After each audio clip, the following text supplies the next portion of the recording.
എന്നാലും സ്വന്തം ഭർത്താവും അമ്മായിയമ്മയല്ലേ അപ്പച്ചി? അതുപോലും ഓർക്കാതെ അവര് രണ്ടാളെയും പോലീസ് സ്റ്റേഷനിൽ കയറ്റിയില്ലേ?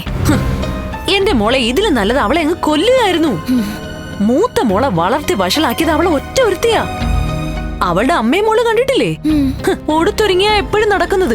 കണ്ടു കഴിഞ്ഞാലേ 2 പ്രസവിച്ചതാണെന്നൊന്നും പറയത്തില്ല. അഹങ്കാരി. മൂത്ത മോളെ കെട്ടിച്ചു വിടാനേ ഒരു മാർഗവും ഇല്ലായിരുന്നു.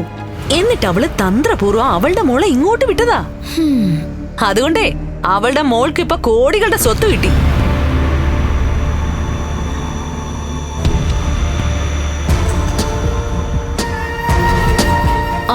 ദേ കണ്ണമോനെത്തി. വാ.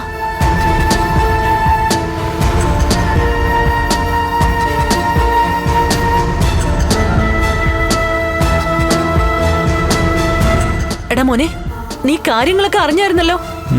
അറിഞ്ഞു. പോലീസ് സ്റ്റേഷനിൽ പോയിട്ട് കരുണയുടെ അച്ഛനെ മുത്തശ്ശൻ ജാമ്യത്തിൽ ഇറക്കണമെന്നാ വിചാരിച്ചത്. പിന്നെ അവിടേക്ക് വിളിച്ചപ്പോ ജാമ്യം കിട്ടിയെന്ന് പറഞ്ഞു. കരുണമോളെ, കേട്ട പാതി കേൾക്കാത്ത പാതി ഇവിടുന്ന് സ്റ്റേഷനിലേക്ക് പോവായിരുന്നു. അവളായിരിക്കും ചിലപ്പോ രണ്ടാളും ജാമ്യത്തിൽ ഇറക്കിയത്. ദേ മോനെ, ഈ ദേഷ്യത്തില് എത്രയും പെട്ടെന്ന് അത് നടക്കണം. ഡിവോഴ്സ്. എടാ, ലക്ഷ്മിയായിട്ടുള്ള ബന്ധം നീ പിരിയണം മോനെ. അത് വേണം കണ്ണേട്ടാ. ദേ, അങ്ങനെ പിരിഞ്ഞു കഴിഞ്ഞാ പിന്നെ എന്ത് വേണോന്ന് എനിക്കറിയാം മോനെ. എടാ, നിനക്കൊരിക്കലും ഒറ്റയ്ക്ക് കഴിയേണ്ടി വരില്ല.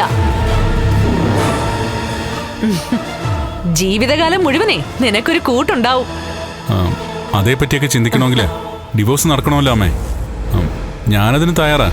പക്ഷെ അയാൾ അതിന് തയ്യാറായില്ലെങ്കിൽ ബന്ധം നീണ്ടുപോകും.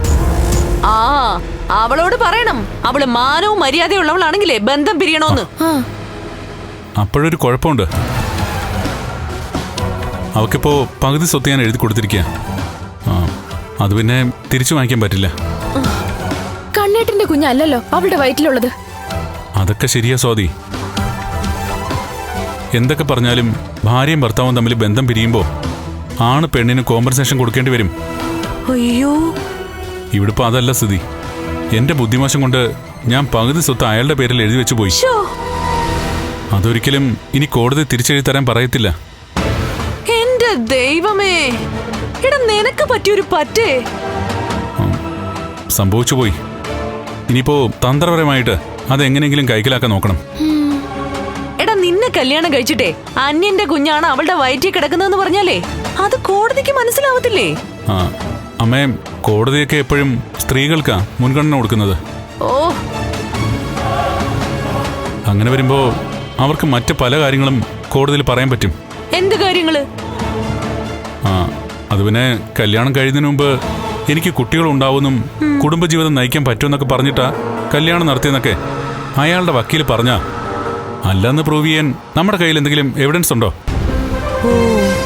കണ്ണേട്ടന് കുടുംബജീവിതം നയിക്കാൻ പറ്റില്ല എന്ന് അറിഞ്ഞിട്ട് തന്നെയല്ലേ അവള് കണ്ണേട്ടന്റെ ജീവിതത്തിലേക്ക് വന്നത്. അതൊക്കെ ശരിയാണ് സ്വാതി. പക്ഷേ കോടതിയില് ആരും നടന്ന സംഭവങ്ങളൊന്നും പറയില്ലല്ലോ. സ്വന്തം ഭാഗം ജയിക്കാൻ വേണ്ടിയിട്ട് കല്ലുവെച്ച നുണകളായിരിക്കുമല്ലോ കക്ഷികളും അവരുടെ വക്കീലന്മാരും പറയുന്നത്. അതൊക്കെ വലിയ തലവേദനയാ. എടീ, ഇവനൊരു വക്കീലല്ലേ?